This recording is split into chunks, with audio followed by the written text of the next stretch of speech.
Reka twongere tubashimire kandi tubahe ikaze hano ni kumwizera TV show. Nge Ningiro Thierry twongeye kwakira rero Apotre. Uyu munsi tugiye kongera tuganire, ndabizi muri mukumva ibiganiro byacu, ariko abantu mwakoze subscribe turabashimira cyane. Abatarayikora namwe ntacyo byabatwara. Iyo ukoze subscribe ni nko gushyigikira abantu, ni ukwereka abantu ko muri kumwe, nta kindi kintu homba, nta mafaranga bakwaka, nta bundi guteka mutwe bubaho, ni ukugerageza kubana natwe kugira ngo ibiganiro byose dukora ahangaha bijye bikugeraho kandi bikugerereho kujye. Niba rero ureba ibiganiro byacu utarayikora, yikore uyu munsi. Gutera comment nabyo ntacyo byamutwara, wabikora wanasharinga ibiganiro dukora ukabisangiza n'abandi. Ndetse ufite n'igitekerezo cyangwa se ikintu wumva ushaka ko twazaganiraho mu kiganiro kiba kizakurikiraho, nabyo urabitwandikira tukazabivugaho. Apotre twongeye kukwakira. Amen. Murakoze cyane, Imana ibamugisha. N'abakunzi bacu mudukurikira mwese ndabasuje mu izina ry'Umwami wacu Yesu Kristo. Amahoro y'Imana abe muri mwe. Yego. Murakoze. Ikiganiro tugikoze mu gihe cy'imipira. Igihe cyo kureba imipira, ubwo nawe uraza kutubwira dusoje wenda niba hari ikipe ari igihugu uri gufana. Oya, byose ni entertainment. Ariko ari particularité cyangwa speciality. Yego. Nuko bimeze. Hanyuma rero nkuko mubimenyereye tuzana kugira ngo tuganire n'abantu bakunda Imana, bakunda gusenga, kugira ngo twese turusheho gukura, turusheho kugira amakuru, turusheho kubana. Uyu munsi rero twifuje ko Apotre mutuganiriza. Hari abantu, ari inshuti yacu yatwandikiye, yatubajije kubijyanye n'ibyo kurya, aho bihurira n'imyemerere. Hari amadini cyangwa se amatorero aba afite ibintu byo kurya yabujije, avuga ngo ibi ntimukabirye, kubera ko bavuga ngo wenda nutabirya cyangwa se nurya ibi bintu twabujije bishobora kugira ingaruka bikugiraho cyangwa se bigira ku muntu wizera. Nagira ngo noneho dufashe, uko no muri Islam n'abantu basengera muri Islam nabo barabigira, bagira ibyo bita halal na haram. Halal ni ibyo ngo bemerewe kurya, haram ni ibyo batemerewe kurya. Iyo tuvuze haram abantu benshi bakunda kumva ingurube niza kunywa nyambere. Nagira ngo noneho dufashe, ese ibi byo kurya babuza bifite kuba umuntu yabirya barabibujije byamukura kuba umukandida wo kujya mu ijuru, ariko nabyita bihurira he n'imyizerere, bihurira he n'ijuru twese twifuza kuzageramo. Murakoze cyane. Merci. Derrière. Urakoze cyane kuri iki kiganiro tugiye kugirana kugira ngo twungure abandi bantu. Ni ikiganiro kandi cyiza. Reka rero dusenge mu isengesho ryacu tuvuga ngo amahoro y'Imana abe muri twe kandi umwuka w'Imana abane natwe muri iki kiganiro. Ari n'umuntu wigeze ambaza kubera iki mukunda gutangira ikiganiro ntimubanze gusenga, ariko rimwe na rimwe ndabona bitinzeho cyane, no kubera ko abantu batazi icyo bita gusenga icyo ari cyo. Kuko gusenga bikorwa mu buryo bwinshi. N'uyu mwanya turi gusenga, harimo gusenga umuntu yatura amagambo meza y'Imana, hanyuma hari na bwa buryo bwacu busanzwe duhumiriza, umuntu akavuga ati Mana nibi, ariko amahoro y'Imana ari muri twe. Ubwo tuba turi gusenga, kuko tugiye kuvuga andi magambo ari particulier atuma ikiganiro twagomba guha abantu na nyigisho nabo batayumva, kubera ko umwanya munini tuba tuwutwaye muri iyo systeme yita karo gusenga. So ariko uyu mwanya turi gusenga, ubwo kandi ndakubwiye kugira ngo wiyumvemo ko turimo turasenga cyane. Arakoze umunyamakuru, kandi namwe mwese mufite amatsiko, nicyo yica nibereyeho kugira ngo tubagezeho ukuri. Jambo ry'Imana muri Yohana 17 aravuga ngo muzamenya ukuri kandi ukuri niho kuzabatura. Umwana natubatura tuzatubatuwe rwose. Iyo ni jambo ry'Imana.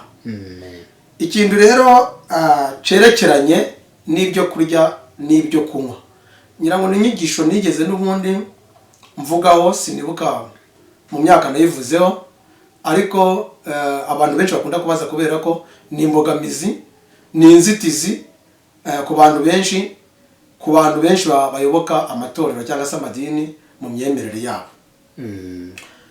Muraza kunyihanganira, ntabwo ndaza kumanshoninga ngo mvuge ngo idini runaka. By the way, hari n'umuntu uretse kumbwira ati ariko Apotre kubera iki ibiganiro byahuriye byibanda ku idini mu kiganiro cy'ubushe twaherutse gukora. Ati se nta kindi kiganiro wabona ati wavuga. Ariko mbo ndanubona mushubije, ariko wenda no kuri kamera ze kunyumva. Impamvu ngunda kuvuga ku idini niyo canonization dufite cyangwa se umuyoboro ugaragariza abantu ko bagomba kunyuramo kugira ngo binjire mu bwami bw'Imana. Ariko uwo muyoboro ukaba waranduye, ukaba urwaye. Rero ntumwahitoroshi kugira ngo umuntu ataza kwibeshya ngo ntanyura muri uwo muyoboro. By'ukuri ngaraba ari kumwe n'Imana. abanyumva mu nyumve neza, nta dini mba ndi gusebya, ariko naranabasobanuriye ko idini n'ubwami bw'Imana ari ibintu bijya gusa n'ibihabanyeho gakeya, kubera ko idini ifite indi miyoboro. Rero ni ukuvuga ngo biriya ntanga ni imbuzi. Murabizi ko iki kiganiro tubamo ni ikiganiro twise intambara yo kubohora abagizweho n'ingaruka z'imyizerere ipfuye. Imyizerere ipfuye ni imyizerere itari iy'itorero, ariko amadini afata nk'ay'itorero kandi bafite izindi tageti. So rero muri iki kiganiro turaza kugira uze kunyumva neza, none nta n'idini ndaza kuvuga, nta n'iryo n'ubundi nyamvuga. Ikintu cyerekeranye n'ibintu byo kurya no kunywa, kubuzanya ibyo kurya n'ibyo kunywa, ntabwo ari inyigisho ituruka ku mwuka wera w'Imana. Muze kunyumva mwese abankurikira, ahubwo ni systeme coloniale. Iyo systeme coloniale wenda systeme coloniale navuga ko ari inzira y'ubukoroni cyangwa se yo kugira ngo umuntu abone uko afata abantu mu biganza bye. Ubushize nimba twarigeze twaganiriye ku kintu cyerekeranye n'abamisiyoneri. Muri abamisiyoneri bo icyabazanye barakizi, ni n'abahanga cyane. Ira systeme coloniale ikintu isobanura ni iki? Ubundi uzareba ishaka kuyobora umuntu, umuha amabwiriza menshi cyane, hakagira n'ibyo umubuza, hakagira n'ibyo umukuraho. Noneho kira ni igipimo gitanga results yuko uwo muntu yakuyobotse cyangwa se kadashaka kukuyoboka. Noneho iyo abyemeye bya bindi umubwiye muri ya systeme coloniale, umaze kumutwara wamukoroneje, wamwitwariye, ugahita kuvuga ati aha yemeye. Niyo systeme ikoreshwa muri religion, wenda babyumva munabyumve. Uko muri religion ari bya bindi abantu bajya bavanga ngo iyobokamana. Ijambo iyobokamana ryo murabizi ko ndanaryemera. Iyobokamana ntabwo Imana ari ishyaka, hayobokwa ishyaka ntabwo Imana iyobokwa, ahubwo Imana irizerwa. Icyo kintu naragisobanuye bihagije. Ariko abamisiyoneri bakise iyobokamana kubera hari imana nyinshi zisengwa zitandukanye. Uko ubona amadini agenda ashingwa, idini kaza inde kaza, niko n'imana z'abo bamisiyoneri hakurikije source of church zigiye zikora. Noneho bwa rero ngo niyobokamana, ariko ubundi Imana irizerwa.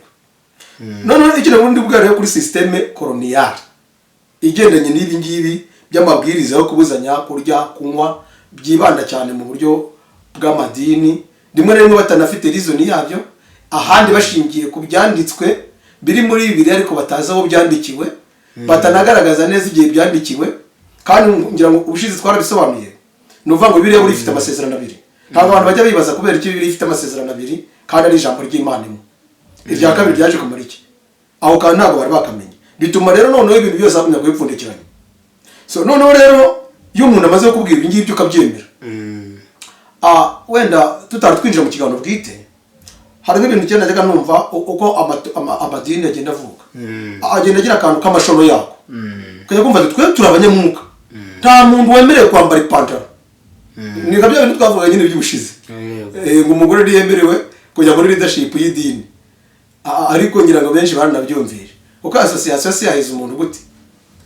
None umugore ntabwo umuntu runaka w'umugore araza kwambara ipantaro.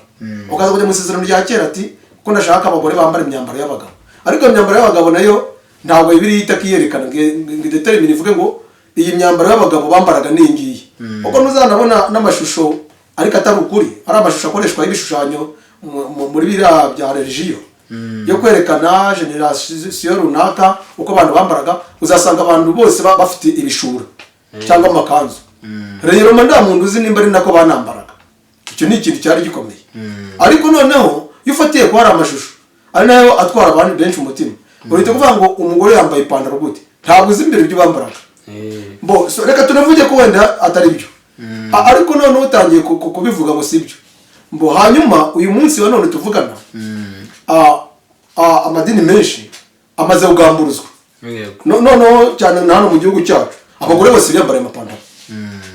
Barayambaye yewe ayajyana ku kazi, akanajyana no mu misa. Kandi uwo muntu bituma adahabwa amasakramentu kubera iki? Agomba guhabwa amasakramentu ye haba ari ukugira ute, kubera ko atanga n'amafaranga rega. Muri association batanga amafaranga. Arabya bindi bita imirimo bitirira Imana bya 10 amaturo arabitanga. Ari ubundi bwitangira runaka arabutanga. Uwo muntu uraza kumubwira ngo yakwambara ipantaro se kandi afite uburenganzira bwe. So bigenda bivuguruzanya ariko biturutse ku myumvire n'uburyo abantu basobanuye ibintu uko bitari. Hanyuma rero wenda utwo tuntu twose ayo mashono niyo yagiye arogoye abantu mu mutwe, niyo mpamvu navuga ngo ni systeme coloniale. Urumva buri muntu wese akavuga ngo njye sinemera ibi ngibi mu itorero ryanjye, rimwe na rimwe banabyita itorero. Noneho bya bindi atemera nyine bigatuma abantu bumva ko ariko Imana ishaka. Imana ikabihindutse iyo kubuza abantu ibyo kurya ari yabiremye. Imana ikabihindutse iyo kubuza abantu kwambara. Mbereho ndetse na mbere y'icyaha batarambaraga. Ndabona ariko buriya ntabwo bambara. Bahawe imyambaro bamaze gukora icyaha.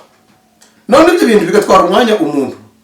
Uriye yo kumubwira umuntu yagiriwe, ukabitwara uko kumubuza ibyo kurya no kugira. Kandi by'ukuri aramutse anabiretse. Mukajye turabireba ijambo ry'Imana rivuga. Aramutse anabiretse ntabwo ubwami bw'Imana yaba bubonye. Hano hari cyanditswe kimwe kiri mu Bikorinto ba mbere. Igice cyaho cya 8, umurongo wa 8. Wumva ukuntu bavuga. Aravuga ngo Abikorinto ba mbere igice cya 8 umurongo waho wa 8. Aravuga ngo nyamara ibyo kurya sibyo bitwegereza Imana. Aho kandi murabumva? Ibyo kurya sibyo bitwegereza iki? Imana. Iyo tutabiriye ntacyo dutubirwa. Cyangwa iyo tubiriye ntacyo twunguka. Hano mu isezerano rishya. Ngambwira, what means it for the food? In the king of God. Bivuze iki? Ibyo kurya bivuze iki mu bwami bw'Imana? Hari icyo kumva bivuze? Wenda ku buryo uramutse ubiriye wabuhomba, cyangwa se waba utabiriye ukaba nawe hari ibindi bintu wumva. Nuvuga ngo ijambo ry'Imana we icyo rivuga nisomye mu Bikorinto ba mbere igice cya 6 umurongo wa 13. Ho baravuga ngo ibyo kurya ni iby'inda. Ngo kandi inda nayo niyo iki? Inda nayo ni ibyo kurya. Ibyo kurya ni iby'iki? Ni iby'inda. Inda nayo ni ibyo kurya. Ntabwo rero ibyo kurya ntaho bihurira n'iby'umwuka. So uraza kwibaza ngo wenda abantu bashaka kuvuga ngo se nta hantu bino bintu muri Bibiliya bigaragara. Abadukurikira kuri televiziyo by'ukuri twazanywe no kubabwiza ukuri. Wenda muzabyanga abandi bavuga ko atari byo, kuko urasoma umurongo umwe ukajya mu Balewi mu gihe cy'ubuhereza bitambo n'abatambyi. Abatambyi bafite inyamaswa baziririza ngo ndimukaryize tatu inzara, ndimukaryize imeze gutya. Ibyo ari bijyanye n'imihango yabo no gusengera abantu kubw'ibyaha. Kuko izo inyamaswa harimo inyamaswa zikoreshwa mu miterekero.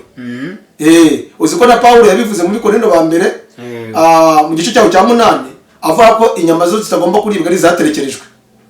Yarabisobanuye ko inyama zaterekerejwe ibishushanyo bisengwa zitagomba kuribwa. Umenye ko umuhango w'ubutambyi muri bene Lewi mu isezerano rya kera wari umuhango umeze nk'uwo guterekera.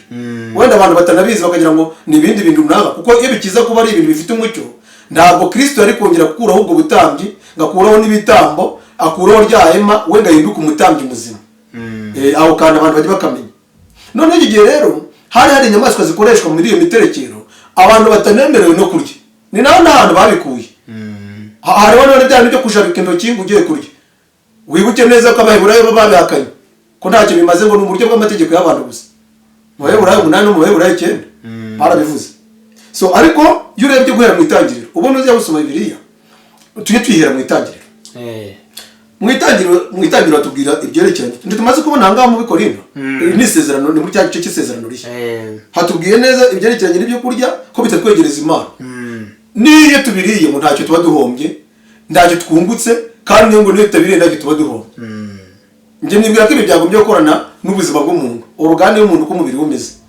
Kuko nimba ibyo kurya ari iby'inda, inda yawe itaguwe neza se warya. Ntabwo byakunda. Ariko ntabwo ari amabwiriza ariye n'iby'umwuka. Uko turaza no kubigeraho nyuma y'amaraso ya Kristo. Uko mbibona Bibiliya ibivuga mu bice bibiri.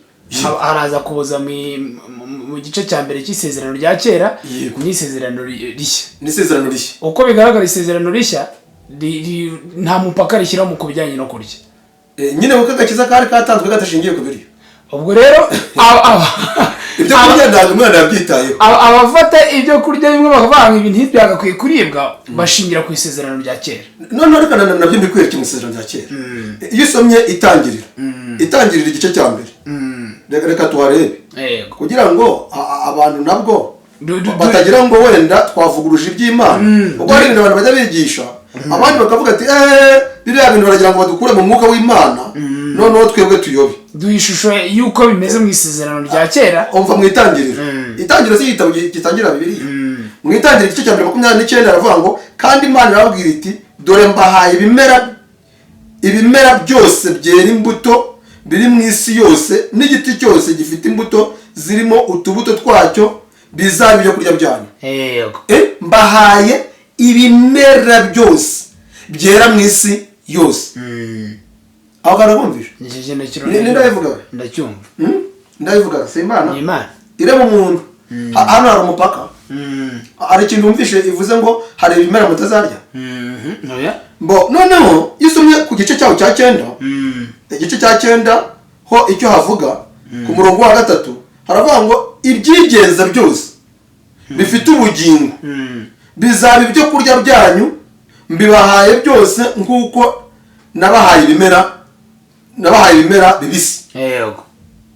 Ibyigenza byose bifite ubugingo izo ni inyamaswa byose mu buryo babirya ko umuntu ubanza atarimo umuntu ariko abakongomani mu gice kimwe abo bitaga barega bo barya n'abantu bo barabarya ariko ahangaho kubera ko abari kubwirwa n'abantu bari guhabwa ibimera n'ibindi bintu byigenza byose ko bagomba kugira gute ubwo ndumva n'imisere banyabirimo aho ndaza kujya ku ruhande wera rw'abantu bashobora kuba bashyigikira ko ibi biryo hari ibyo batarya kuko n'utujya mu barewe turasanga hari aho babuzwa ko birya abarewe ibice 11 kuva ku murongo wawo wa 4 yego haravuga ngo ariko ibi yego ntimukabirye ibi ntimukabirye mubyuza no mu byatuye inzara byatuye inzara n'ibituza ingamiya kuko yuza ikaba itatuye inzara ni igihumanya kuri mwe yego n'impereryi kuko yuza ikaba itatuye inzara nayo ni igihumanya kuri mwe. Urakoze. N'urukwavu kuko rwuza rukaba rutatuye inzara narwo ni igihumanya kuri urumva rero ndikubwira abantu bize nekereza bibaze urukwavu rutaribwa amahoteli ateka inkwavu mbo buriya none turimo ntabwo ari amabwiriza n'amategeko y'amareta turi mu kintu cyerekeranye na Bible ni iki Bibiliya ivuga kuri ibi ngibi uvuga ngo uko nabikubwiye ayo magambo usomye ntabwo wabona mu isezerano rishya noneho kandi nayo itangiriro nabo hafite icyo bivuga iriya mico yari iy'abandi iriya mico yari iy'Abisiraheli nibo babwirwaga ubundi Abisiraheli arangire biri mu mategeko ya Mose hari amategeko Imana yahaye Mose hari n'amategeko ya Mose yakoreshaga agayidinga Abisiraheli ari byo ari nakubwiye muri systeme coloniale none ikindi izo nyamaswa bangaga bo mu bwoko bwabo izo nyamaswa zaraziraga uwaziryaga agahumana aho kandi murakumva none wumva ko nuguhumana nta hantu bivuze ngo Imana uko ibyanga urunuka uko Imana ubwo yabayivuguruje urumva ko yari amategeko yabo kandi noneho bene Lewi bagaragara muri parti y'Abisiraheli mbo agakiza kaza no gutangwa n'abanyamahanga batari Abisiraheli bagahawe ibyo byose banabirya nta hantu bigeze babwirwa ngo reka ibi ngibi kugira ngo wagakize aho kandi tugumve neza none urumva umuntu uri muri sezerano aracyari guterekera no kuvuga ngo uko ni kugenda mbyumva ibi byavuzwe kugira ngo Abisiraheli babe guided muri icyo gihe bari barimo yego kandi bigendanye n'ibyo bemera imihango yabo bwite imihango yabo imeze nk'imihango gakondo kuko bakabakabaga bashakisha inzira zose ngo zashimisha n'Imana ariko ntabwo ari Imana yari yabwiye ko amategeko 10 Imana yatanze ibyo kurya byo kuvanga ibingibi ukabirya ntabwo byari birimo arabiri ya mategeko yahaye Mose amategeko 10 amategeko 10 ntabwo birimo urumva ko niyo bakundi mbo nari amatorero turi kuvuga cyangwa se amadini ni guidance yabo ku giti cyabo niyo migenzo yabo ariko bifite uwo bivukije uburenganzira bwe kandi nabyo byo kurya harimo ibimera byamuvura ku ndwara runaka z'umubiri nabyo byo kunywa harimo ibyamuvura harimo alcohol y'umubiri abasilamu bo bashyiramo nahita nka clause ivuga ngo kereka nta kindi cyo kurya gihari nyine buriya ngo ntukarye ngo ariko niba nta kindi cyo kurya gihari mu buryo bwo kukurokora uyirye. ntabwo rero ijambo ry'Imana rigoragoza ryo ni ingota iryaye ihita ikebera mu mugi yombi. ntabwo Imana ivuga ngo cyangwa bati ntabwo ari byo. iyo hajemo bati ni oya ubu yego biba bibaye oya. impamvu babishyiramo ni uko ari amabwiriza yabo nibyo nari kubwira. reka ngo n'akantu k'urugero gatoya. mbo idini ya Adventiste Abadventiste mu kwizihiza isabato yabo ngewe mbyiruka mbireba baravuga ngo n'ibyo kurya ntubishyushye. urumva buri wese akazana amabwiriza ariko bagendera kugira ngo bigire ikintu kimeze nk'inkomyi yo kuba n'umuntu atakinisha nimba atashyushye ibyo kurya ntaze no gukinisha kujya mu murima ntaze no gukinisha kujya mu yindi mirimo ariko binabyo bikitirirwa Imana ngo ntaze no gushyushya ibyo kugira ute ibyo kurya. urimo urabyumva agiye kurya ibintu mbega bidatunganye ubwo si uburwayi. none uko abantu bagenda bagira akantu ka babasivirize basobanuka bagenda baniga kuko education ni ngari bagenda bavuga se niko n'igi byo kurya ndiyange kabyimba cyangwa bikagenda bite. none bamwe bakajya banabirengaho bakabikora ariko bwihishwa idini itabireba. aho kuno nyine mu matorero yacu ya Kristo Pentecote cyangwa abandi bantu ndavuga Pentecote muri rusange mvuze Pentecote na amatorero yitirijwe umwuka wera. umuntu akubwira ati ntuka mu inzoga none ukavuga ati ngiye ngurikije uko ubuzima bwanjye bumeze sinzayireka ariko nzirinda kuyinywa pasiteri ndeba cyangwa nirinde kuyinywa runaka ndeba. mbega muri make ibyo bakubuje n'ubundi ukabikora. burya bigaragara ko umwuka w'Imana ari kuri ba bantu tubwiriza. umwuka w'Imana ari kumwe nabo. ni ukuvuga ngo iyo tubabwiriza banamenya ibyo tubabeshya cyane. aho kantu rukazi nako noneho byaje kugera igihe Adventiste isa niyoroshya bya bintu ibonye igiye kuza abayoboke batangiye kujya bashaka kugumuka. baravuga ngo wenda ngo birivuga ko nka mugenzi wawe ushaye ngo wayishayura ngo ubwo rero ngo wenda ngo ibyo kurya byo ngo mwabishyushye. ibindi biri negociable. urumva by'ukuri byatangiye guhabana n'umwuka kuko umwuka icyo bita umwuka ni iki? ubwami bw'Imana ni freedom. ni ubwisanzure ku muntu nta zindi conditions z'umubiri zijemo. iyo haje mwandi mabwiriza y'umubiri yo kukubwira ngo hari ibyo wowe urakora kandi nyamara bishobora kuba utabishoboye kubikora ubwami bw'Imana buba bikugiye kure ariko utabushyizwe kure na Kristo ahubwo buba bugiye kure ku bw'amategeko y'abantu condition zashyizweho n'abantu. yes niyo mpamvu navuga ngo ni systeme coloniale y'abamisiyoneri kugira ngo buri muntu wese muri parti ye muri association ye bagira amabwiriza bamuha bagira ibyo bamukuraho. reka bane ngo kandi kantu gatoya.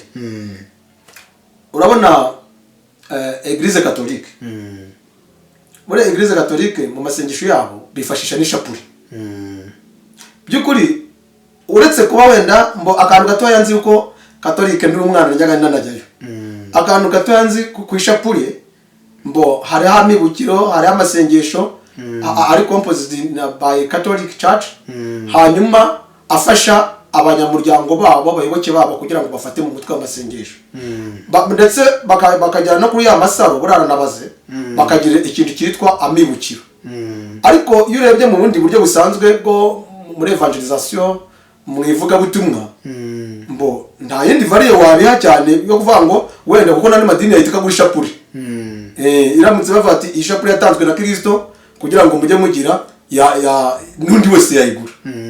mbo ku ruhande rwabo nta kibaremerereye kirimo nta kibabangamiye kirimo nta kibaciriye urubanza kirimo kandi wanabacira urubanza kuko mu kwemera kwabo muri systeme yabo ni imfashanyigisho ibafasha. urimo urabyumva. ariko les missionnaires bo biri no mu kimenyetso kikwemeza ko uriya muntu ari umumember church wa Catholic. Wakanura kumva umunyamuryango wacu niyemera kwambara ishapure azaba yemeye Eglise Catholique. Wakanura kumva which is not a problem. yes ubwo urumva tugeze muri systeme ya association gushyiraho indi mirongo n'imiyoboro migari. ariko muri hari umuntu ushaka gutuma kuwa mbere arwana n'ishapure ngiyo shapure gusinzi n'ibiki n'ibiki urajya urwana n'ishapure kubiri iyo shapure nyirayo ko afite impamvu yishyizeho umuyoboka azagira ate azayifata azayambara.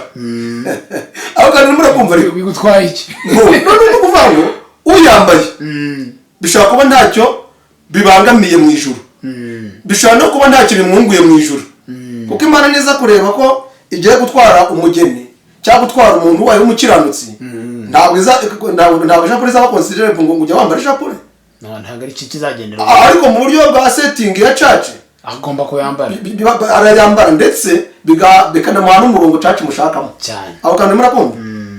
So icyo turaza kuza gusoreza ntabwo twari twasoza, ngira ngo turi muri kiganiro, turaza kuza kureba noneho ibyo bintu ibyo abantu bakora ku giti cyabo bitagombye kwitirirwa Imana, human system bakoresha kugira ngo babone uko bashyira ibintu byabo mu murongo.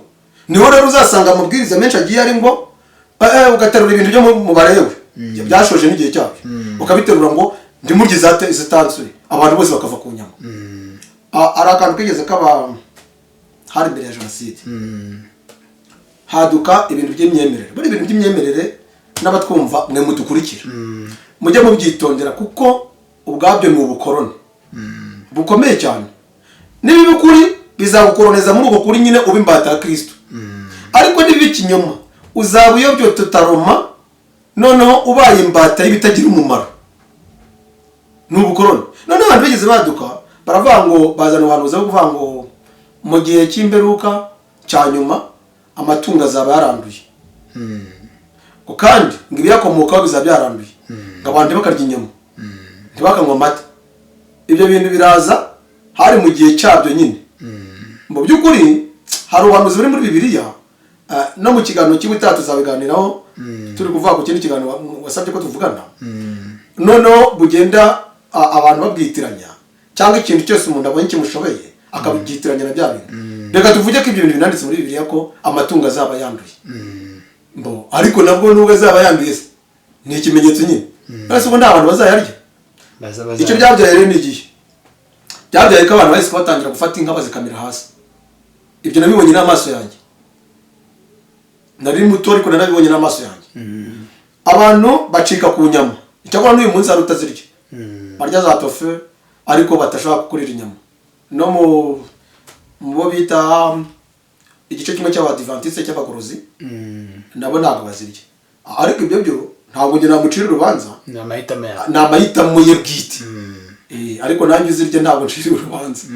Aho kandi rwose rero ko bigenda biza, bimwe biza abantu bari gushakisha ubwami bw'Imana ngo barebe inzira baracamo bashimisha Imana cyangwa se bayinezeze, bataza gutandukira se, ariko bakaza gusanga inzira baciyemo ihabanye n'inzira twaciriwe. Cyangwa se we ku ruhande rwe nta n'umuntu Imana iboha ngo narye ibi nk'uko twayibonye, iyo biriye ngo ntacyo uba wungutse. So reka rero aho kantu tuze kukagira, ariko icyo nanje kubwira nanje gusobanura ikibazo warumbajije cy'amasezerano, impamvu rira sezerano, ahubwo wakambajije ati noneho se kandi iri sezerano twe turimo ari naryo rishyashya kuko niryo sezerano ryaherutse kuko ryaherukijwe n'urupfu rwa Yesu Kristo, rivuga iki kuri ibyo? Siyo bagombye kujyamo, ahubwo ubwo turaza kwibaza kugira ngo wenda n'abantu babone igice wenda bashobora kujyamo. Dufite isezerano rya kera twegera n'isezerano rishya. Yego, isezerano rya kera rigaragaza ko hari ibyo kurya n'ibyo kunywa byaziraga bigeranye n'amategeko n'imihango yabo. Yego, byaziraga. Ariko nanone twajya mu isezerano rishya ugasanga wenda Yesu we yaje avuga ko nta ibyo kurya byose byaremwe n'ibyo kurya. Hari ahantu nabonye byanditse, reka turebe uko handitse. Haravuga ngo ni muri Timoteyo, Timoteyo igice cya mbere, Timoteyo wa mbere ibice 4 umurongo wa 3 kugeza ku 5. Navuga ngo sinzi aho nangiye kwasoma, reka mbasome mu Kinyarwanda iki nangiye kubwira, kuko ni ukuvuga ngo mbere ya Kristo ubushwambagara bwabarwaga ngo gukiranuka, ariko nyuma ya Kristo gukiranuka kwacu kwabaye ngiki nk'ubushwambagara bwa Kristo yahinguka. Noneho rero iyo mihango yose n'imigenzo byari bigendanye n'icyo gihe kandi bigendanye n'abanyabyaha, byari ibyaha. Nta munyabyaha uri gira ijambo, niyo mpamvu bakura no ku biryo nyine ukabivaho. Nta munyabyaha ugira ijambo. Hanyuma rero muri Timoteyo intumwa Pawulo ibyandikiye umukuru w'itorero, noneho uraza no kujya muri Timoteyo urebe n'ahantu na bya byo kunywa. Timoteyo yabwiwe ko agomba kugira ibyanywa kuri arukoro ku byerekeranye na biriya abantu bajya bavuga by'inzoga. Hano Timoteyo wa mbere igice cya 4 umurongo dore kwa mbere, umutwe w'amagambo aravuga ngo ubuhakanyi bwo mu minsi y'imperuka. Iki ubuhakanyi bwo mu minsi y'iki y'imperuka, ubwo n'ubuhakana ukuri.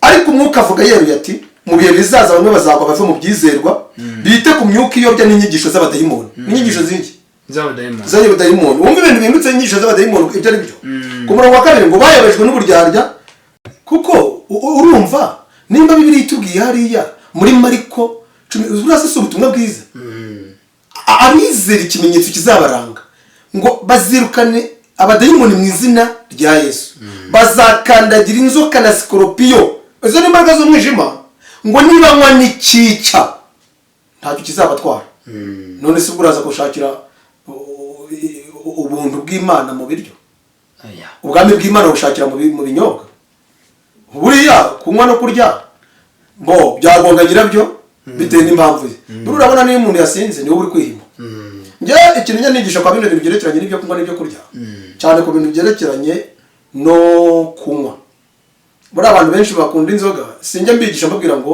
reka inzoga nta nubwo ari nabwo butumwa njye natuma kubera ko ntabwo ari byo yayimurekeje nanjye ejo nananirwa wenda ngayinywa kuko n'imbaraga nke z'umubiri Pawulo yaravuze ngo dushobozwa byose na Kristo uduha iki uduha imbaraga niko yabisobanuye neza rero noneho ni ukuvuga ngo aho kugira ngo mubwire ngo reka inzoga wamwigisha ubuntu bwa Kristo ikindi ukamuha impuguro biremewe kumuha impuguro ngizo Pawulo yatanga ukamubwira ati rero inzoga mbo ituma umuntu wenda ashaka guseba iyo wayinyweye cyane mbo inzoga ishobora gutwara ubutunzi bwinshi ejo ukabura n'icyo wishyurira abana cyangwa ukabura n'ibindi bibazo runaka ibyo ni ibintu biri discipline ni ukuvuga ngo inyigisho y'ibyo kurya no kunywa kugira ngo tubifatire n'umwanzuro ni discipline itangwa muri Bibiliya ntabwo ari ibintu bigengwa n'umwuka mu buryo kuvuga ngo byakwinjiza mu bwami bw'Imana cyangwa byagukura mu bwami bw'Imana anagandi kandi abantu bajya bitwaza wenda cyangwa se biki ariya mu rwandiko n'ubundi rwa mbere rwa mu gice cya 5 Timoteyo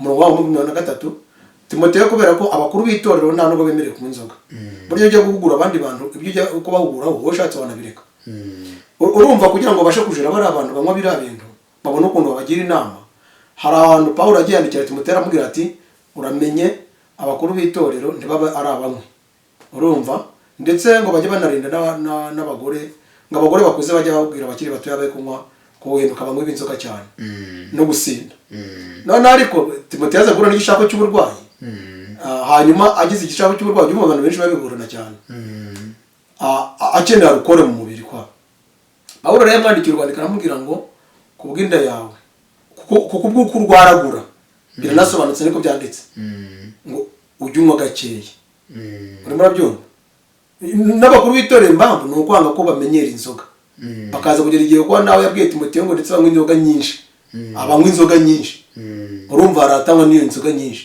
ariko ikindi gikubiyemo ari iyo nzoga ari ibyo kurya abantu bava ko bibujijwe byose ntabwo ari umurato ntabwo ari imurikagurisha uba ugiyemo ahubwo ni ibintu biri particulier biri personal ku buryo niba ubirya nyine urabirya niba kandi utabirya njye sinjye ukubwira ngo birye sinajye ukubwira ngo ntubirye kuko njye sinabihuza n'ubwami bw'Imana kuba Kristo yacunguye amahoro y'Imana abe muri mwebwe kandi Imana ibumugisha sawa turabishimiye cyane rero niba utarakora subscribe wibukiye kuyikora uzasharinga ikiganiro mukomeze kugira amahirwe n'imigisha kugira ngo abizera ni bande babirya abizera bya bindi bababuza abizera gihe bagomba kugira ute bagomba kubirya ngo abizera bakomenya ukuri babirye bashima atukira aha rero bene rero bari bataragira bate bari batarizera abo mu isi sezerano bari bataragira bate bari batarizera igisubizo urakibonye ariko abizera bakamenya ukuri babirye bashima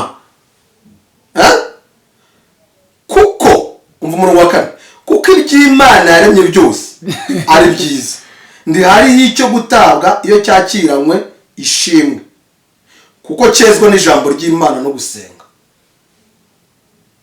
bavuze ikihe tugomba kureka nta kintu cyo kureka iyi ni intumwa Pawulo niyo mpamvu nanjye nabaye intumwa nkuko Pawulo yabaye intumwa Pawulo yanze kuvanga amasaka n'amasakaramentu ibi ngisi Pawulo bivuze se ni Pawulo ayo ni iki n'umwuka yabibwiraga abakuru b'itorero bati Timoteyo kugira ngo bazabyigisha abandi abantu badatinya ngizo inyigisho zibuzanya kurya no kunywa ni inyigisho z'abaki z'abadayimoni z'abatizera n'abadayimoni ni inyigisho z'abadayimoni niko yabisobanuye neza ngo umuntu wizera wese nta kintu agomba kubura kurya reka ngwareke akantu kamwe wari ukumbwira ko isezerano riri ba Petero bahamagarwa turaza kubibona mu byakozwe n'intumwa igice cyaho cya 10. Petero ari igihe Petero arimo asenga noneho agomba kujya mu banyamahanga. Imana Yesu amutuma kugira ngo abajye kubwiriza ubutumwa bwiza abanyamahanga kwa Korneliyo. Iyo nkuru abantu benshi barayizi. Noneho rero Petero afata igihe cyo gusenga kubera ko batinyaga abanyamahanga. Barabatinyaga kuko baravuga ati abanyamahanga baratwica, imyizerere yacu niyabigize ite irahabana. Noneho ariko abanyamahanga Imana nabo yarabarokoye nyine yashaka kugira ngo nabo bakire iki, nabo bakire agakiza. Noneho rero Petero gafata igihe cyo gusenga. Birara mu byakozwe n'umwe igice cyaho cya 10. Afata igihe cyo gusenga kugira ngo Imana imwishurire imwambike imbaraga zabo no kundayimuka mu banyamahanga. Bibiliya iratubwira ngo Petero arasonze. Petero ashonje, marayika ngo aramwereka ngo hamanuka ngo mwenda w'umukoma hasi ngo wuzuyemo inyamaswa zitandukanye, ngo harimo izizira n'izitazira. Iyo bavuze ngo izizira n'izitazira ni bya bindi byo mu buryo bw'abantu. None marayika aramubwira ngo bagurye. Umva n'umurongo wa 9 ibyo Petero yeretswe.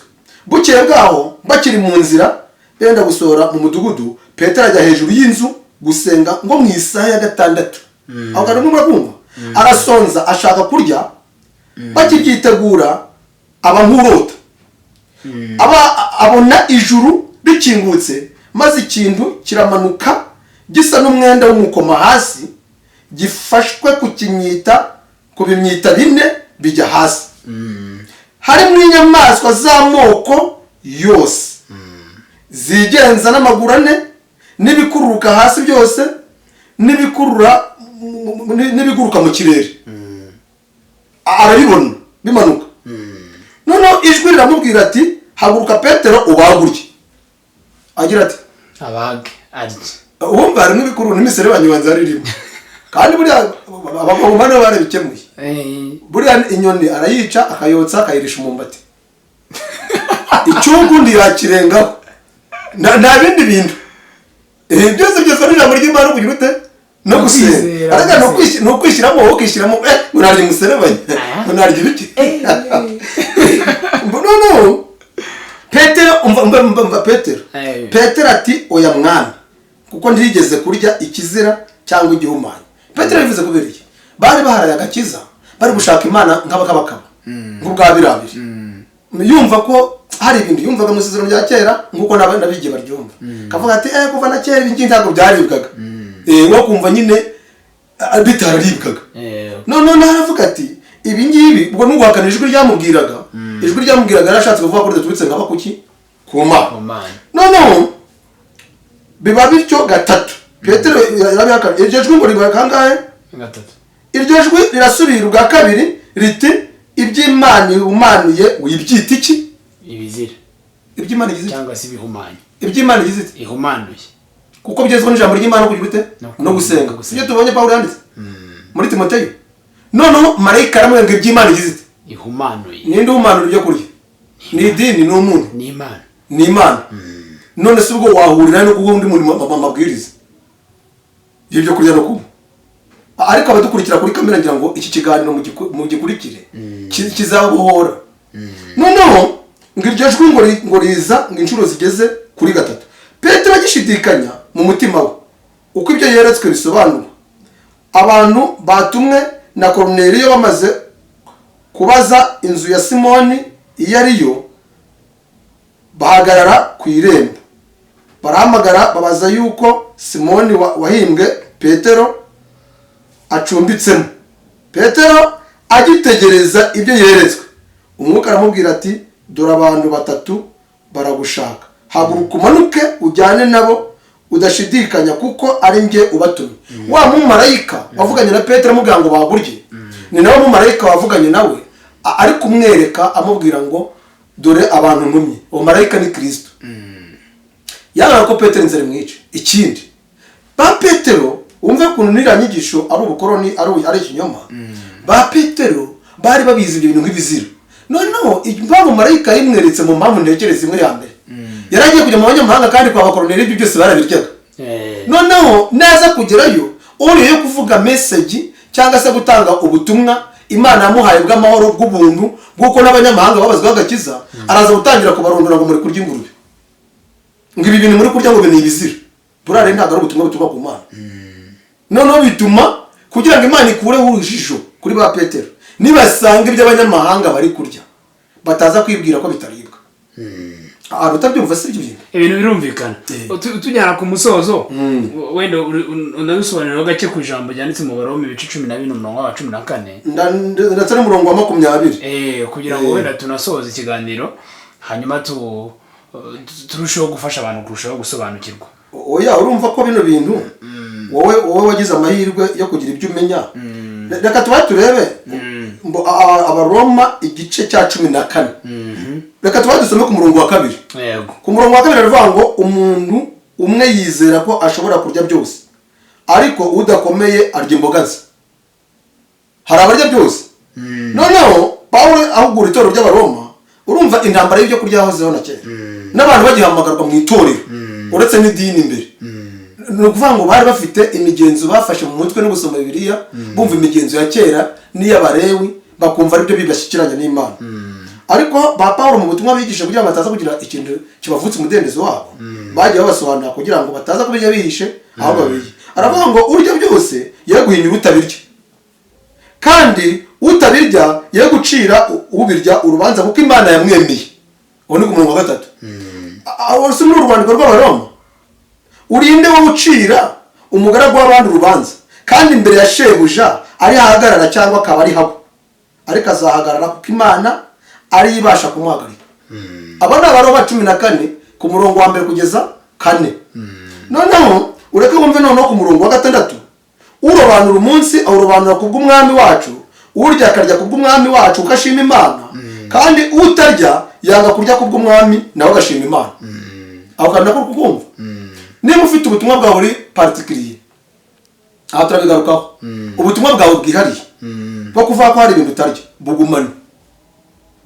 Uko Pawulo yanabyigisha mu Bikorinde aravuga ati nimba na mwene so mubana atarya inyama wewe mugiye mu kibana we ko ziri bitamugusha murekera umudendezo ariko nawe ntagucira urubanza yuko ugira ute yuko urya inyama. Urumva ko ni ikintu kigize. Noneho ku murongo waho wa 15 umurongo wa 15 ngakira igice cya 14 ngora bavuze umurongo wa kangahe navuze ibice 14 umurongo wa 14. Umurongo wa 14 aravuga ngo ndabizi kandi nejejwe rwose n'umwami Yesu yuko nta gihumanya ubwacyo kiretse utekereza ko ikintu gihumanya niwe gihumanya. Dizi ubona uvuga ngo niba nyenemera ko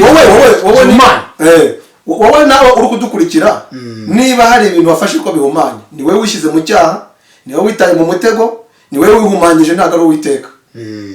Niba wowe wumva ko gihumanya ni wowe kigira gite ariko ku wundi muntu ntikigira gite ntikimuhumanya kubera ko kwizera kwe siko byizera mu kwizera kwe we azi ko nta gihumanya kigize gite gihari. Ese wese afite kwizera gushingiye kuki impamvu avuga ko nta gihumanya ni iki se amaraso ya Yesu yaba yarakoze n'imana igihumanya ni iki amaraso ya Yesu yogeje ni iki yakoze. Niba tukivuga ngo hari ibihumanya amaraso ya Kristo yakoze iki ndaza no kubikwereka. Umurongo wa 15 aravuga ngo niba mwene so aterwa gahinda n'ibyurya ntugukigendera mu rukundo uwo Kristo yapfiriye ntukamurimbuze ibyo kurya byawe. Ubwo ni uvuga ngo nicyo byamene bwa Pawulo yavuze. Niba tuvuge ubana n'umugore wawe ubana n'umugabo wawe inzoga irarara yafuretse hano mu mazuru ibyo bintu biramubangamiye. Iyo ni discipline. Iyo ni discipline kandi ukimara kubangamira undi muntu nawe iby'umwuka nabyo byamaze kubangama kuri wowe. Yego. Naho kandi uko nyine karimo. Kuko ibyo kurya muri Bibiliya ntabwo bibuje ahubwo bihabwa umurongo bigahabwa discipline mu mabwiriza kugira ngo abakiriye Kristo cyangwa se abizera babirye bagira bate bashima ariko batabangamiye abandi bantu. Noneho kuri uyu murongo umva 17 baravuga ngo kuko ubwami bw'Imana atari ukurya no kunywa. Ubwami bw'Imana si iki ntabwo ari ukurya no kunywa. Ni ukuvuga ngo rero kukubwira ngo reka ibi ngibi uzajye mu ijuru icyo ni ikinyoma kinyoma. Ahubwo uri kubikubwira yarayobye. Reka ibi ngibi urabona ubwami bw'Imana abantu muri ibindi muzabona ubwami bw'Imana ntabwo ari uko bwatanzwe. Please ntabwo ari uko bwatanzwe kuko hano baravuga ngo ni Bibiliya turukoresha uko ubwami bw'Imana atari ukurya no kunywa ahubwo ari bwo gukiranuka n'amahoro no kwishimira mu mwuka wera. Kwishimira mu mwuka aha kangwereke kano kantu tugasoze neza yego kugira ngo kumvikane umurongo wa 20 mwa kino gice haravuga ngo ntimugasenye umurimo w'Imana kubw'ibyo kurya byose ntibihumanya ariko urya ibisitaza abandi azabona ishyano. Urumva se discipline se byose ntibigira bite ntibihumanya gusa wewe ntiwemereye gusitaza abandi bantu. Rero niba unywa inzoga si umurato si umurato ni wowe nyine rero umuntu ajya kubwira abandi nk'umwana ngo nariye ibi umwana niwe ubaza ngo mwarariye iki umwana avuga ati twariye umuceri twariye ibiki urumva ko ni umwana nyine we ni kameze ariko se wewe wanyweye inzoga ugenda gutereka amacupa hano mu muhanda ngo abantu bamenye ko ngo wanyweye inzoga nyine wagashekeje ngo nanyweye inzoga ariko ngo nanone abantu mutanywa inzoga ndagaruka ubutumwa twatuma nta hantu nta butumwa Kristo yigeze atanga bwo kubwira umuntu ngo genda cyo kubwira umuntu arya ibi anywa ibi cyangwa umubuzi ibyanywa cyangwa ibyarya ahubwo ni impuguro zitangwa n'itorero ku bamaze no kwizera ntabwo zihabwa utari wizera wowe umuntu aje kumva ubutumwa ntaranabwumva nimba nabutwaye utangira kugira icyo kumubwira ngo bantu b'Imana abantu munywa inzoga ubwami bw'Imana buzabukana ubwami bw'Imana sarabuze hari n'abagaya bazinywa kandi nabo bumva bashaka kuzinywa ubwami bw'Imana sarabuze ndarabumenya uzimurekesha se we yamumenya wowe reka Kristo nagera muri we niwe uzakora imirimo ye kubera ko icyandi turashaka gusorezaho ni iki muri Mariko kugira ngo kino kiganiro kitaza no kugira ngo kirambira abazagira ibibazo bazatubaze n'igihe bane tayo tubakiraho nimero zacu za telefone ariko nushaka no guhamagara mu gikaro ujye uhamagara cyangwa se ukore comment uze kureba kuri nomero yanjye ya 078 37 31 662 iyo niyo nomero yanjye ya telefone ya MTN wenda mujye muyikoresha uko no kuri WhatsApp mumbaze unyereka ikindi cyanditswe nanjye nzajya nkwereka ikindi uko nicyo nagurukiye kugira ngo nigishe hano urabona gimwe twari turi kuvuga biriya nyine bibujijwe ku batizera uko ntibari bamenye ukuri ariko nabo nta wundi muntu yabuza ahubwo nuko ariko nyine byabagendekeye mbo hano hari amagambo menshi twavuga kuri bino bintu hari ubutumwa bugiye busobanutse dore rero ikintu Bibiliya ivuga mu rwandiko cyangwa se mu butumwa bwiza bwa Mariko mu butumwa bwiza bwa Mariko ku gice cya 16 umurongo waho wa 15 turahera haravuga ngo aravuga ati mujye mu bihugu byose mwigishe abaremwe bose ubutumwa bwiza uwizera akabatizwa azakizwa ariko utizera azacirwaho iki hiteka aribyo kurya bavuze mwana umva 17 kandi ibimenyetso bizagumana n'abizera ngibi bazirukana abadayimoni mu izina ryanjye in the name of Jesus bazavuga indimi nshya 18 bazafata inzoka kandi nibanywa n'icyica ntacyo kizabatwara amen aho kandi kumvisha ngo ntacyo kizabatwara na hato nibanywa n'iki icyica